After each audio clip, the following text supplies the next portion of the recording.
به ونتوكل عليه ونعوذ بالله من شرور أنفسنا ومن سيئات أعمالنا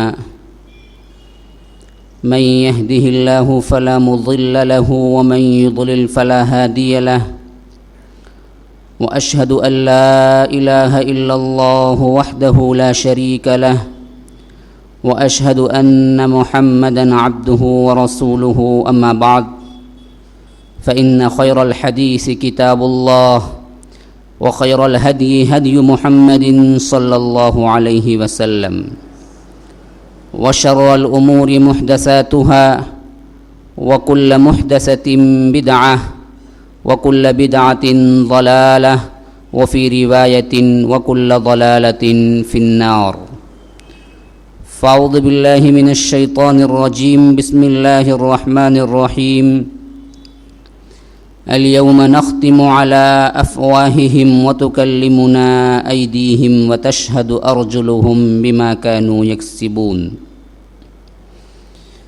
اللهم أرنا الحق حقا وارزقنا اتباعه وأرنا الباطل باطلا وارزقنا اجتنابه اللهم علمنا ما ينفعنا وانفعنا بما علمتنا وارزقنا علما رب اشرح لي صدري ويسر لي أمري واحلل عقدة من لساني يفقه قولي. بزرگان محترم، برادران عزیز اور میرے اسلامی ساتھیوں، جو عنوان زیر بحث ہے آپ لوگوں کے سامنے، اس عنوان کا ایک تمہیدی خاکہ میں آپ لوگوں کے سامنے پیش کرتے ہوئے واقعات کی صورت میں یہ بیان کرنے کی کوشش کروں گا کہ اسلاف نے اپنی زندگیاں یہ آخرت کے ڈر کے مطابق کیسے گزاری تھی. دراصل ہمارے آج کے بیان کا پورا عنوان تو ایسا ہوگا کہ احساس آخرت اسلاف کے آئینے میں. دراصل مجھے گفتگو اسی پر کرنی ہے کہ آخرت کا احساس، آخرت کا ڈر، دوسرے معنی میں ہم یہ بھی کہہ سکتے ہیں کہ خوف خدا، یہ ہمارے اندر کیسے ہے، اور یہی آخرت کا ڈر ہمارے اسلاف کے اندر کیسا تھا، اور اس کی وجہ سے ان کی اپنی زندگیاں کیا تھی یا کیا تھی، کیسے بدل گئی، اور ہم اپنی زندگیاں کیا گزار رہے ہیں، کیا کر رہے ہیں، کتنا ڈر، کتنے فیصد ہمارے اندر یہ آخرت کا ڈر موجود ہے. یاد رکھ لیجئے، ایمان کے لحاظ سے مومن اگر سیدھی راہ اپنانا چاہتا ہے، صراط مستقیم کی زندگی گزارنا چاہتا ہے، اس کے لیے سب سے بہترین ہتھیار اگر کوئی ہے تو وہ آخرت کا ڈر، احساس آخرت، آخرت کا احساس کہ یہ زندگی ایک دن ختم ہونا ہے. انسان کو خواہ کتنی بھی لمبی مدت وہ اس دنیا میں گزارے، ایک نہ ایک دن وہی انجام ہے جس کا انکار کرنے والا آج تک کوئی پیدا نہیں ہوا. خواہ وہ منکر خدا ہو، ملحد ہو، مشرک ہو، منافق ہو، عیسائی ہو، یہودی ہو، کوئی ایسا انسان نہیں ہے جو اس بات کا مدعی ہو یا دعویٰ کرے کہ مجھے موت نہیں آ سکتی، موت چھو نہیں سکتی، میں ابد الآباد رہنے کے لیے آیا ہوں، میں کبھی مر نہیں سکتا. نہ کوئی بے وقوف نے یہ دعویٰ کیا ہے، نہ دعویٰ کرنے والے کو کبھی موت نے چھوڑا. یہ ایک مسلمی حقیقت جس کا انکار کوئی نہیں کر سکتا. لیکن ایک بات ہے جو تمام کے ذہنوں میں یہ مسئلہ کھل بلاتا ہے کہ اس دنیاوی موت میں جب انسان بیکار ہو جاتا ہے، انسان اور دنیا سے متعلقہ تمام رشتے کٹ جاتے ہیں، کیا پھر بھی کوئی زندگی ہے یا نہیں؟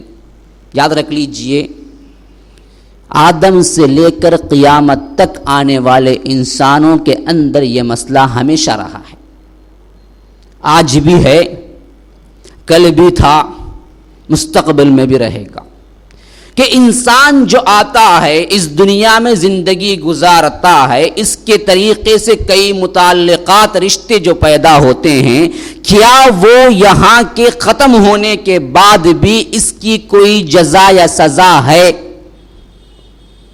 یاد رکھ لیجئے، اس سلسلے میں سوائے ایمان کے مطمئن کرنے والی کوئی بات نہیں ہے۔ انسان آپ لاکھ بھی اس کو سمجھائیں، جب تک اسلام ایمان پر یقین نہیں ہوگا وہ آخرت پر یقین رکھنے والا نہیں ہوگا۔ اسی لیے اسلام میں بنیادی باتیں جو ہیں، میں نے بارہا یہ کہا کرتا ہوں کہ بنیادی طور پر 3 باتیں جو اللہ کے رسول صلی اللہ علیہ وسلم اپنے پہلے دعوت میں پیش کی تھی، وہ یہی کہ ایک اللہ کو مانو، مجھے رسول مانو، آخرت کے عقیدے کو مانو۔ اللہ کے رسول نے کہا کہ بے شک خدا کی قسم تم اسی طرح سو جاؤ گے جس طرح کیا ہے دنیا میں تم سوتے ہو، اسی طرح تمہیں موت بھی آ لے گی۔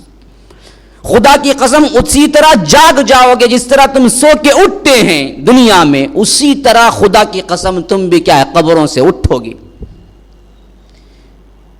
اس قول میں اللہ کے رسول کیا بتلانا چاہتے ہیں؟ وہ یہ کہ ایک انسان اپنی زندگی میں روز موت سے ملاقات کرتا ہے، رات سوتا ہے گویا کہ یہ موت کی بہن ہے، وہی کیفیت طاری ہوتی ہے جو موت پہ طاری ہوتی ہے، موجود ہے جسم، حرکت نہیں ہے، کیا ہو رہا ہے، پاس میں کیا ہو رہا ہے، کوئی چیز آپ کو معلوم نہیں ہے جب تک کہ آپ جاگ نہ جائیں، پھر اسی طرح جاگ جاتا ہے۔ اب جاگتے ہی پورے احساسات اس کے ساتھ پھر وہ متعلقات رشتے جڑ جاتے ہیں جو دنیا میں رہتے ہوئے اس نے کاٹ دیے تھے۔ تو یاد رکھ لیں، یہ موت دراصل کیا ہے؟ یہاں کی زندگی کے تمام متعلقات کو توڑ دیتی ہے، اور اس کی یاد ایک ایسی چیز ہے جو دنیاوی لذات کو ختم کر دیتی ہے۔ جیسا کہ اللہ کے رسول صلی اللہ علیہ وسلم نے ابو ہریرہ کی روایت ہے کہا،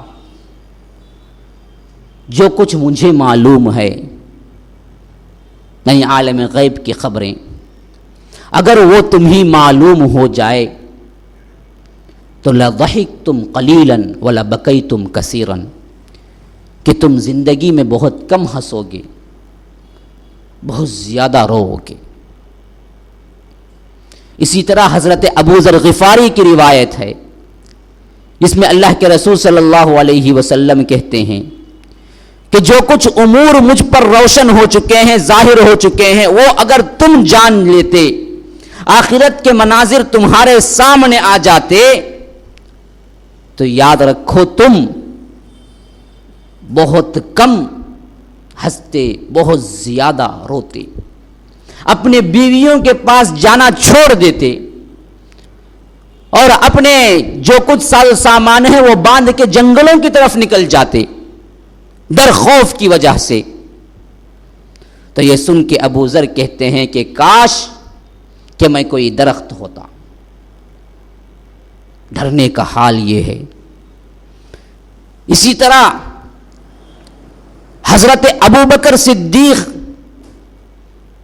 جن کی حیثیت، جن کے فضائل، جن کے مناقب کہنے کی ضرورت نہیں ہے، نبی کے بعد انسانوں میں سب سے پہلا درجہ رکھنے والی شخصیت، جن کو اللہ کے رسول صلی اللہ علیہ وسلم نے دنیا میں جنت کی بشارت دی، ایک موقع پر نہیں کئی موقع پر جنت کی بشارت دی، جو اللہ کے رسول صلی اللہ علیہ وسلم ہی کے لیے زندگی گزاری تھی، کوئی لمحہ اس سے خالی نہیں رہا، لیکن آخرت کا خوف اور آخرت کا وہ منظر یاد رکھ لیں ہر وقت حضرت ابو بکر صدیق کو لرزہ و ترسا رکھا کرتا تھا جب بھی وہ کسی باغ میں کسی چڑیا کو چہچہاتے ہوئے دیکھتے تو کہتے کہ کاش کہ میں چڑیا ہوتا، کہتے کہ کاش کہ میں چڑیا ہوتا۔ کیوں؟ کہ اے چڑیا تیرے لیے حساب و کتاب نہیں ہے، لیکن مجھے تو وہاں سے گزرنا ہے، خواہ کچھ بھی ہو لیکن حساب و کتاب سے تو گزرنا ہے، آخرت کے وہ ہولناکیوں میں سے گزرنا ہے، اس سے کوئی مفر نہیں ہے، چھٹکارا نہیں ہے۔ کسی درخت کو دیکھتے تو کہتے کہ کاش میں درخت ہوتا۔ ایک مرتبہ انہوں نے میدان میں گزر ہوا تو انہوں نے کہا میدان کے سبزے کو دیکھ کر کہ کاش کہ میں یہ سبزہ ہوتا کہ جانور چر لیتے کھا لیتے اور مجھے کوئی حساب نہ ہوتا۔ آخرت کے حساب کا ڈر ایسے بڑے بڑے اتقیاء متقی لوگوں کے سردار، ان لوگوں کی حالت یہ ہے، آج ہم جو اپنی زندگی گزارتے ہیں، کچھ نمازیں، کچھ اذکار، کچھ دین کے رسوم کے طور پر چند چیزیں ادا کر لیتے ہیں، سمجھتے ہیں کہ کیا ہے، ہم نے اسلام کے لیے بہت کچھ کر دیا۔ کبھی ہمارے اندر آخرت کی سوچ رات کی نیند کو پریشان نہیں کرتی۔ کبھی ٹھنڈے دل سے غور کریں، میں کوئی طنزیہ بات نہیں کہہ رہا ہوں، اب یہاں پر جو افراد بیٹھے ہوئے ٹھنڈے دل سے غور کریں، کبھی کسی رات آپ نے آخرت کے مناظر کو، آخرت کی ہولناکی کو سوچ کر آدھا ایک گھنٹہ دیر سے سوئے ہیں؟ کبھی ایسا بھی کوئی موقع آیا ہے؟ کبھی دن کے جو آپ لوگوں کے روزمرہ کے معمولات ہیں، اس میں کبھی کوئی فرق آیا ہے کہ آخرت کا جو منظر ہے، جو ہولناکی ہے، اس کو آپ نے کیا ہے دل نے تڑپا دیا ہو؟ کبھی ایسا ہوا ہے؟ کبھی ایک آنسو کم از کم اچانک بے اختیار آخرت کا منظر سامنے آ گیا اور آپ نے کیا ہے آنکھوں سے آنسو نکل گئے؟ کبھی ایسا ہوا ہے؟ کیسے ہیں ہمارے دل؟ کیا ہیں؟ ان مناظر کو سنتے ہیں، خوف سے کانپتے نہیں، اس کے لیے کوئی تیاری نہیں۔ وجہ اس کی سب سے بڑی یہ ہے کہ ہم صحیح طور پر جانتے ہی نہیں کہ ان مناظر کا احوال کا کیا حال ہے، اس وقت کیا ہوگا، اس وقت کائنات کیا سے کیا ہو جائے گی۔ یاد رکھ لیجئے، کوئی معمولی سا ہنگامہ ہو جائے تو ایک دھاگ بیٹھ جاتی ہے، دلوں کے اندر ایک ڈر پیدا ہو جاتا ہے، کہیں ایک بہت بڑے پیمانے پہ آنکھ لگ گئی۔ آج کل تو حادثات کا دور ہے، دیکھنا ہو تو کسی بھی نیوز چینل کو آن کر لیجئے، بس کئی حادثات ایک ہی وقت میں دیکھ لیں گے۔ جب یہ حادثات جو بڑے پیمانے پر نہیں بلکہ چھوٹے پیمانے پر بھی ہوں تو وہ جب مناظر آنکھوں کے سامنے آ جاتے ہیں تو فوری طور پر دل کے اندر ایک دھاگ بیٹھ جاتی ہے کہ معاملہ وہاں پر رہتے ہوئے لوگوں کو کیا ہوا ہوگا۔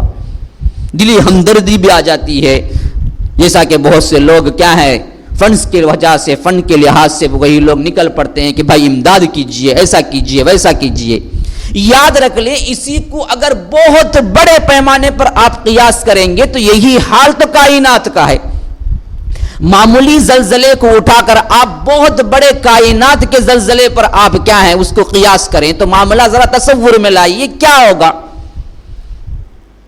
بہت بڑی آگ ہے، بہت بڑا زلزلہ ہے، کائنات کی پوری کیا ہے رد بدل ہو چکی ہے۔ یوم تبدل الارض غیر الارض والسماوات، نہ آسمان رہیں گے، نہ زمین رہے گی، نہ یہ رہے گا نہ وہ رہے گا، دونوں تبدیل۔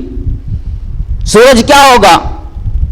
آپ کے ایک نیزے پر انسان کا حال کیا ہوگا؟ خود کے اپنے پسینوں میں ڈوبا ہوا، کوئی کمر تک کوئی کھندے تک تیر رہا ہے خود کے اپنے پسینے پہ۔ اب چھٹکارا کیسے؟ یاد رکھ لیں، دنیا میں کچھ بھی ہو جائے کم از کم انسان کو ایک امید بندھی ہوتی ہے کہ بھائی مدد کو کوئی نہ کوئی آ جائے گا، کوئی حکومت آ جائے گی، کوئی کیا ہے سیاسی، کوئی آ کر معاشرتی جو بھی ہیں سوشل ورک کرنے والے، کہیں سے کچھ نہ کچھ کسی کے دل میں دیکھ کے رحم تو آ جائے گا، کم از کم کچھ بھی نہ کر سکے، کم از کم رحم تو آ جائے گا، رحم کے دو بول تو اسے مل سکتے ہیں، لیکن آخرت ایک ایسی جگہ ہے، یاد رکھ لے، وہاں پر کوئی مدد کے لیے نہیں آئے گا. ان یأتی یوم لا بیع فیہ ولا خلۃ ولا شفاعہ. اسی لیے اللہ تعالیٰ نے قرآن میں اگر دیکھا جائے تو سب سے زیادہ ذکر اگر کسی کا ہے تو وہ آخرت کا ہے. 2 آیت نہیں گزریں گے، تیسرے آیت میں متنبہ ہوگا کہ لوگوں ڈرو. یاد رکھ لیں وجہ کیا ہے. وجہ اس کی یہ ہے کہ وہ ایسی جگہ ہے جہاں پر جا کے نہ واپسی ہے، نہ کوئی مدد ہے، نہ کوئی ساز باز ہے، بزنس ہے، یہ دے کے وہ لے لے، یہ بھی نہیں. بیعن پہلی چیز اللہ تعالیٰ نے وہی ذکر کیا ہے. وہاں تجارت نہیں ہوتی، بزنس نہیں، کچھ دے کے کچھ لے لیں گے، سوال نہیں پیدا ہوتا. ولا خلۃ ولا شفاعہ، نہ مدد نہ بھائی چارہ کی، نہ کوئی کسی کی طرف پلٹ کے دیکھیے، نہ شفاعت ہے، کوئی رحم ہی کرے گا، کوئی چیز نہیں وہاں پر، سوال ہی نہیں پیدا ہوتا. انسان روئے، تڑپے، چلائے، خون کے آنسو بہائے، نہیں، پلٹنا تو نہیں ہے، حل تو نہیں ہے، معافی تو نہیں ہے. تو ایسی جگہ اگر انسان کھڑے ہو جائے تو یاد رکھ لیں وہ تصور اگر ہم اپنی زندگیوں میں ہر وقت اس دنیاوی زندگی میں رکھیں گے تو آپ کے جو مومنانہ اوصاف ہیں وہ دن بدن بڑھتے چلے جائیں گے، جو ایمان سے کم تر چیزیں ہیں وہ دن بدن گھٹتی چلی جائیں گی. یہی تھا اسلاف کا حال. وہ ہر وقت تمام کام کرتے ہوئے بہتر سے بہتر اس دور کے سب سے زیادہ متقی پرہیزگار ہوتے ہوئے لیکن آخرت کے ڈر سے لرزاں و ترسا رہا کرتے تھے. ایک ایک آیت کو پہنچتے بے ہوش ہو کے گر جایا کرتے تھے نماز میں. اصحاب رسول اللہ کا حال یہی تھا. اس کے بعد خیر القرون تابعین کا زمانہ، کئی ایسے تابعین ہیں جو کیا ہیں، صرف آخرت کی آیتوں کے قریب پہنچتے تو پڑھنا نصیب نہیں ہوتا، بے ہوش ہو کے گر جاتے. حضرت ابراہیم نخعی کے بارے میں آیا ہے، یہ حضرت ابو حنیفہ کے استاد ہیں رحمہ اللہ. جب یہ عذاب کی آیتیں پڑھتے یا احادیث عذاب قبر کے پڑھتے تو تین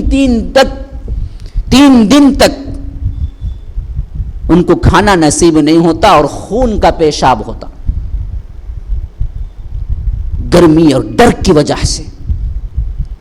حضرت ابن عباس کے بارے میں آتا ہے کہ ایک مرتبہ وہ جا رہے تھے راستے میں کہ ایک آگ میں تپا کر لوہا بنانے والا لوہار کے پاس سے گزرے. آگ دیکھا، فوراً جہنم کی یہ آگ جو بہت دور ہے، چھوٹے سے پیمانے پر تندور پہ رکھی ہوئی ہے، اس کی بھاپ کے پاس سے گزرے تو وہ سہ نہ سکے تو فوری طور پر انہیں جہنم کا خیال آیا، فوراً گر پڑے، بے ہوش ہو کے گرے تو 3 دن بے ہوش رہے.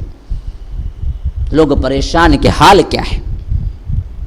بعد میں جب ہوش آیا تو کہا کہ مجھے جہنم کی آگ یاد آ گئی، یہ آگ ہم کچھ نہیں سہ سکتے، تو جہنم کی آگ کا کیا حال ہوگا. اسی طرح یاد رکھ لیں خود اللہ کے رسول صلی اللہ علیہ وسلم کہتے ہیں کہ لوگوں میں دن میں 70 مرتبہ استغفار کرتا ہوں. میں خود دن میں 70 مرتبہ استغفار کرتا ہوں. اللہ کے رسول جو کیا ہیں، آگے اور پچھلے تمام گناہ ان کے معاف ہیں، ان کا حال یہ ہے کہ وہ دن میں 70 مرتبہ استغفار کرتے ہیں. ہم کتنی مرتبہ کرتے ہیں؟ کبھی غور بھی کیا ہے کہ ہم کتنی مرتبہ دن میں اللہ سے استغفر اللہ کہتے ہیں، یا اللہ میرے گناہ معاف کر کہتے ہیں؟ ہم تو سمجھتے ہیں کہ ہم تو گناہ ہی نہیں کیے، معافی کیوں؟ ہم تو پہلے ہی سے کیا ہے، بہت نیک ہے، نمازی ہیں، توحید پرست ہیں، بس اب جو چیز جی چاہے کرے. اللہ کو تو کیا ہے، ہم پر لازم ہے کہ ہم کو جنت بھیج دے. یاد رکھ لیں جنت یا جہنم یہ دونوں چیزیں تو آخری مرحلہ ہے. یہاں سب سے بڑی غلط فہمی یہ ہے کہ ہم نے کیا ہے، آخرت کو یہ سمجھ لیا ہے کہ جنت یا جہنم. یاد رکھ لیں ایسی نہیں ہے. جنت اور جہنم تو آخری سٹیج ہے، وہاں پر جانا، لیکن اس سے پہلے کے اتنے سٹیج وہاں پر کیا کریں گے آپ؟ وہاں بھی تو ہزاروں پریشانیاں ہیں. جیسا کہ حضرت عثمان کے بارے میں آتا ہے رضی اللہ عنہ، وہ جب بھی کسی میت کے دفنانے کے لیے قبرستان جاتے یا کسی قبر پر سے گزر ہوتا تو تمام احوال کو آگے پیچھے کے بھول جاتے اور اتنا روتے کہ داڑھی مبارک تر ہو جاتی اور بے ہوشی کے قریب پہنچ جاتے۔ لوگوں کو بڑا تعجب ہوتا تھا کہ جنت و جہنم کا ذکر ہوتا آیتوں میں، تب بھی اتنا نہیں روتے، اتنی رقت تاری نہیں ہوتی، اتنا زار و قطار نہیں روتے۔ یہ کیا معاملہ ہے کہ کسی قبر سے گزرتے ہیں تو ان کی حالت غیر ہو جاتی ہے؟ ساتھیوں نے پوچھا کہ اے خلیفۃ المسلمین، یہ کیا معاملہ ہے کہ آپ کیا ہیں، جنت جہنم کے ذکر پہ آپ کو کیا نہیں ہے، اتنا رونا نہیں آتا، لیکن کیا ہے ہم دیکھتے ہیں کہ آپ قبرستان سے گزرتے ہیں یا کسی قبر پر سے گزرتے ہیں تو زار و قطار روتے ہیں۔ حضرت عثمان نے کہا کہ لوگوں دیکھو، یہ ہے آخرت کے سفر کی سب سے پہلی منزل۔ یہ ایک ایسی جگہ ہے، اگر انسان اس میں کامیاب ہو گیا تو سمجھو کہ اگلے جو اسٹیجز ہیں اس میں کامیاب ہو جائے گا، آسانی پیدا ہو جائے گی۔ اگر اس میں سپڑا گیا، یہیں پر ابتدا ہی خراب ہے، سمجھو کہ پھر اگلے جتنے اسٹیجز ہیں سب میں کیا ہے، اس کو پریشانی ہی پریشانی ہے۔ اسی لیے اللہ کے رسول نے کہا کہ تمہاری قبر تمہارے لیے جنت کے باغیچوں میں سے ایک باغیچہ ہے یا جہنم کے گڑھوں میں سے ایک گڑھا، دونوں میں سے ایک چیز ہے، دونوں میں سے کوئی ایک چیز ہے۔ جہنم کا گڑھا ہو سکتا ہے وہ، یا نہیں جنت کے باغیچوں میں سے ایک باغیچہ ہے۔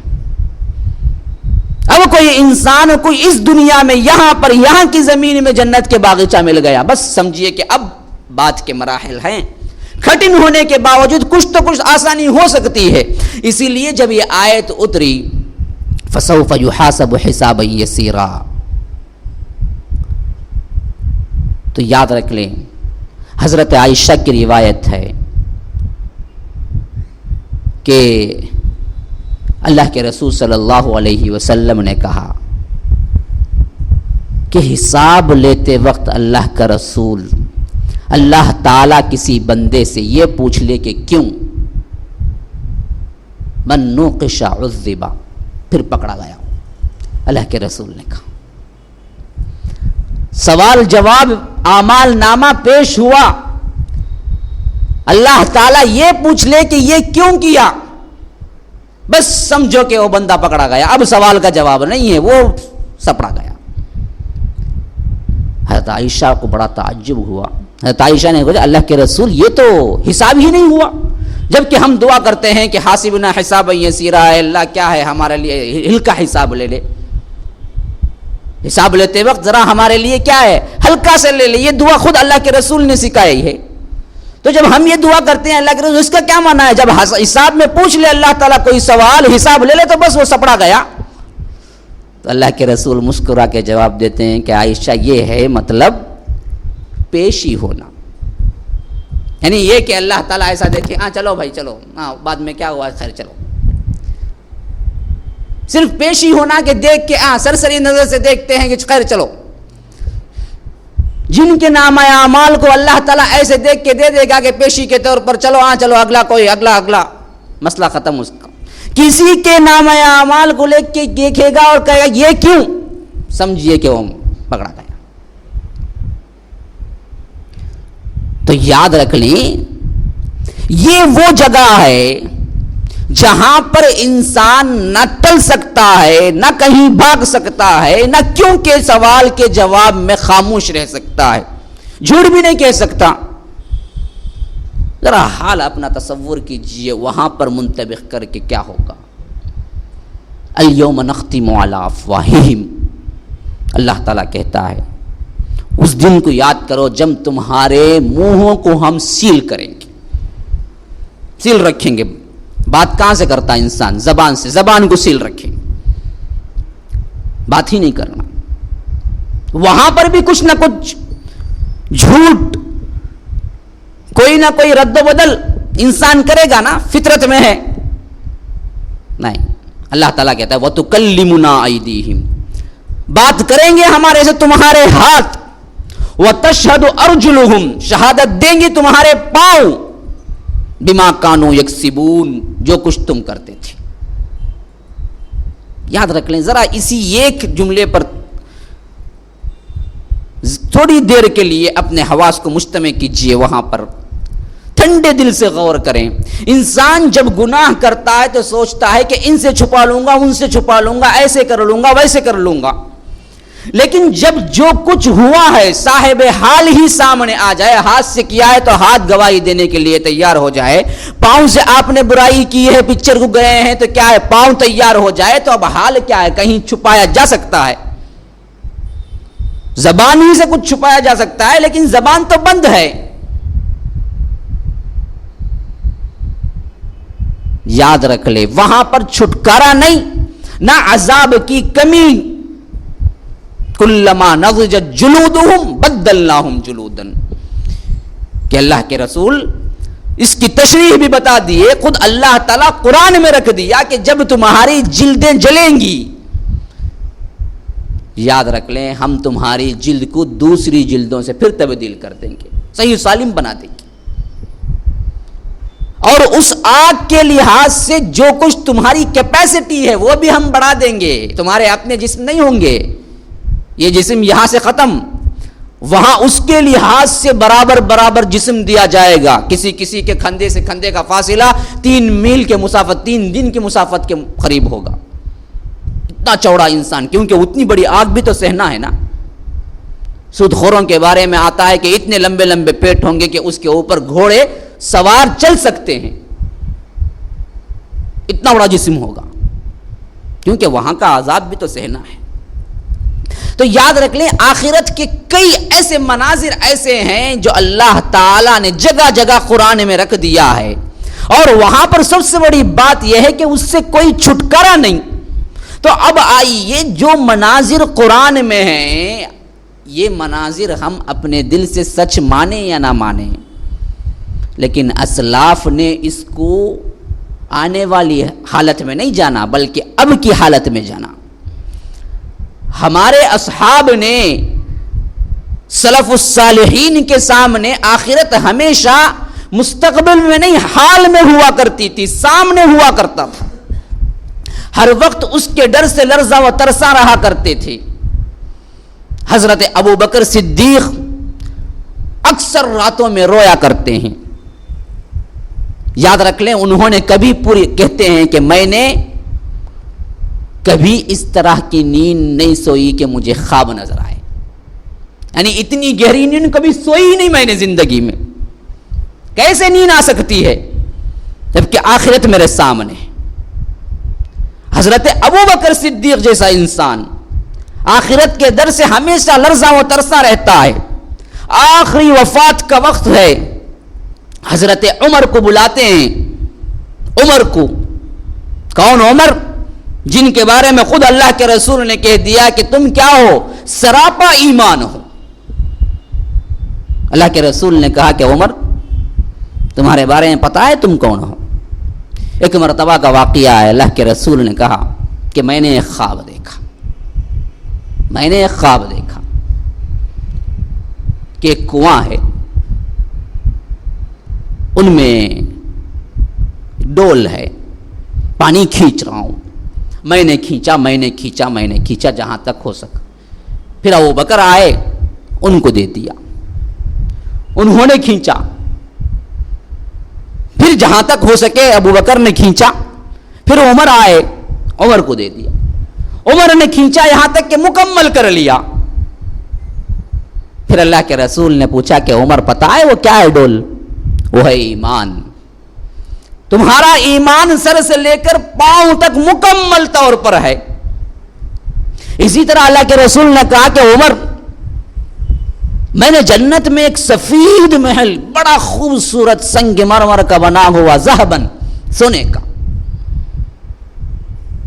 اتنا خوبصورت تھا، اتنا حسین تھا کہ میں نے دیکھا تو بے اختیار میرے دل کے اندر خیال پیدا ہوا کہ بھائی یہ کس کا ہو سکتا ہے۔ میں نے دربان سے پوچھا، فرشتے سے، یہ کس کا ہے؟ ایک شہید کا ہے، جواب ملا۔ اللہ کے رسول صلی اللہ علیہ وسلم کہتے ہیں یہ میرا تجسس باقی رہا. میں نے پوچھا کہ کون شہید کا ہے؟ کہا کہ تمہاری امت میں سے ایک شہید. پھر پوچھا تو بتایا گیا کہ وہ ہے حضرت عمر. جیسے ہی میں نے اس محل کو دیکھا شدید خواہش میرے اندر پیدا ہوئی کہ میں اندر بھی دیکھوں. جب میں آگے بڑھنے لگا تو میرے اندر خیال ہوا کہ عمر کی جو غیرت ہے اس کے بارے میں مجھے خیال آیا تو میں رک گیا کہ بغیر اجازت عمر کے میں کیسے اندر جاؤں. یہ روایت بیان کر کے اللہ کے رسول کہتے ہیں کہ عمر مجھے تمہاری غیرت یاد آ گئی. تو جیسے ہی یہ سنتے ہیں حضرت عمر رو پڑتے ہیں, اللہ کے رسول آپ اور آپ سے میں غیرت کروں, یہ کیسے ہو سکتا ہے؟ ایسی شخصیت عمر. ابو بکر, کون ابو بکر؟ جن کے بارے میں اللہ کے رسول نے خود کہہ دیا کہ خود دنیا میں جو کچھ انہوں نے کیا ہے اس کا صلہ صرف اللہ تعالیٰ دینے والا ہے. بقیہ صحابہ رسول اللہ نے جو کچھ کیا ہے ان سب کا میں نے صلہ دنیا میں مکمل کر دیا, میں بھی دے دیا. میرے ساتھ کوئی احسان کیا ہے تو میں نے بھی اس کے ساتھ احسان کر دیا, معاملہ برابر ہو گیا. لیکن ابو بکر کا کر نہ سکا. اتنے احسان کیے ہیں وہ, اتنی مدد کی ہے وہ, میں بھی مکمل بدلہ نہ دے سکا, اس کا بدلہ اللہ دے گا. ایسے ابو بکر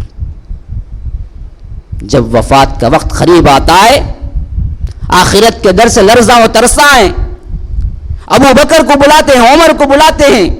سب سے پہلی وصیت جو کرتے ہیں یہی کہ عمر دیکھو اللہ سے ڈرتے رہنا.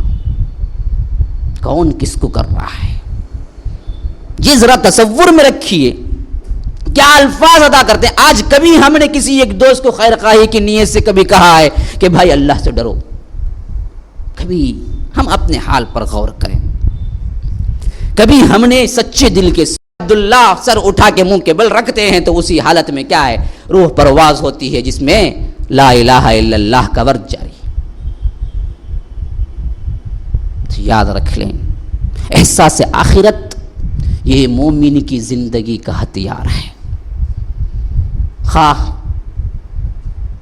زندگی کا کوئی بھی دور ہو, بچہ ہو کہ جوان, بوڑھا ہو کہ کہولت کی عمر کا, یاد رکھ لیں ہمیشہ بہکانے کے لیے دنیا بن سور کے ضرور آئے گی.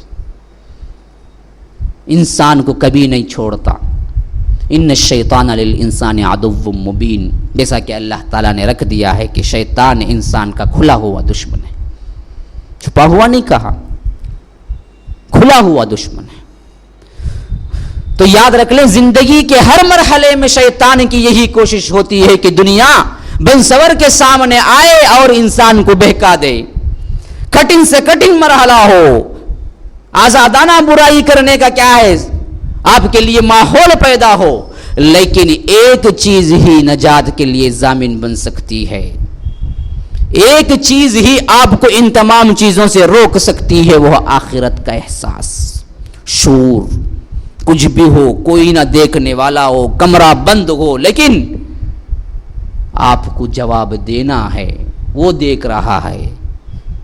یفعلون ما تعملون, جو کچھ تم کرتے ہو وہ لکھ رہے ہیں, جانتے ہیں. یہ احساس اسلاف کے اندر, میں نے صرف 2 اصحاب رسول اللہ کی کچھ باتیں پیش کی تھی, ورنہ اگر وقت ہوتا تو کم از کم مجھے تو کیا ہے 10-15 اشخاص کی ان کے وفات کی اپنی زندگیاں جو آخری مرحلے میں انہوں نے گزارے تھی یہ پیش کرنے کا ارادہ تھا. انشاءاللہ کبھی موقع ملے تو تفصیلاً بھی گفتگو کروں گا, لیکن اس کا لب لباب یہی ہے, یہی سبق ہے آج کے اس میرے عنوان پر, اس بیان میں, کہ ہمارے اندر جو بالکل خاموشی ہے اس معاملے میں ہمارے اندر سوچنا چاہیے. ہم نے کتنی راتیں یا رات کا کچھ حصہ, دن کا کچھ وقت کبھی ہم نے آخرت کے بارے میں بھی سوچا ہے؟ وہاں پر کھڑے ہو کے ہماری کیا حالت ہوگی اس کے بارے میں کبھی سوچا ہے؟ اس سے لرزا و ترسا رہے ہیں. کبھی خوف خدا سے, آخرت کے ڈر سے کبھی کیا ہے آنکھوں سے ایک آنسو نکل گئے ہوں. کبھی ایسا ہوا ہے, کبھی ایک دوسرے کو ہم نے نصیحت کیا ہو کہ اللہ سے ڈرنے کی, یہ کیفیت ہمارے اندر پیدا ہوئی ہے؟ تو یاد رکھ لیں ان سب کا جواب نفی میں ہے. پھر ہم یہ کیسے امید کر سکتے ہیں کہ ہمارے اعمال ہم خدا سے ڈر رہے ہیں، ہمارے اعمال ہمیں جنت لے کے چلے جائیں گے، جہنم سے بچائیں گے؟ کیسے ہم باور کر سکتے ہیں؟ جبکہ اصحاب رسول اللہ اپنی پوری زندگیاں دے دیے، لیکن ان کا احساس آخرت اور بھی بڑھتا ہی چلا گیا. ہمیشہ وہ خدا سے لرزا و ترسا رہا کرتے تھے، آخرت کے خوف سے ہمیشہ رویا کرتے تھے. ایک ایک چیز کبھی انہیں یاد آ جاتی تو بے اختیار پکار اٹھتے، استغفار کیا کرتے تھے. ہم نے بے اختیار کبھی استغفار بھی کیا ہے خدا سے؟ تو یاد رکھ لیں یہ چیزیں، اسلاف کے یہ واقعات ہمیں یہ سبق دیتے ہیں کہ ہم بھی اپنی زندگیوں کو ٹٹولیں، محاسبہ کریں، خدا سے التجا کریں، رحم کی بھیک مانگیں، اللہ تعالیٰ سے اپنے گناہوں کا استغفار کریں، شاید کہ ہم فلاح پا جائیں، کامیاب ہو جائیں. اللہ تعالیٰ رحم ہی کر کے ہمارے قصوروں کو معاف کر دے، وہ بڑا معاف کرنے والا اور رحم کرنے والا ہے. وآخر دعوانا ان الحمدللہ رب العالمین. سبحان اللہ وبحمدہ، سبحانک اللہم وبحمدک، اشہد ان لا الہ الا انت، استغفرک واتوب الیہ. بھائی کل سیرت النبی کا پروگرام جاری ہے. وقت مقررہ پر پہنچیں، بعد نماز مغرب وقت مقررہ پر پہنچنے کی کوشش کریں، اور اسی طرح کیا ہے اپنے دوست احباب کو بلا کر لائیں. یہاں سے جو کچھ آپ سن رہے ہیں، جو کچھ مستفیض ہو رہے ہیں، وہ دوسرے لوگوں کو بھی کیا ہے پہنچانے کی کوشش کریں. اس کو مرکز محور بنائیں. جو کچھ یہاں کے خصوصی طور پر جو طلباء ہیں ان سے بھی درخواست ہے، جو عمومی طور پر آ رہے ہیں ان تمام سے بھی درخواست ہے کہ اس کام پر توجہ دیں اور یہاں پر لے آنے کی کوشش کریں.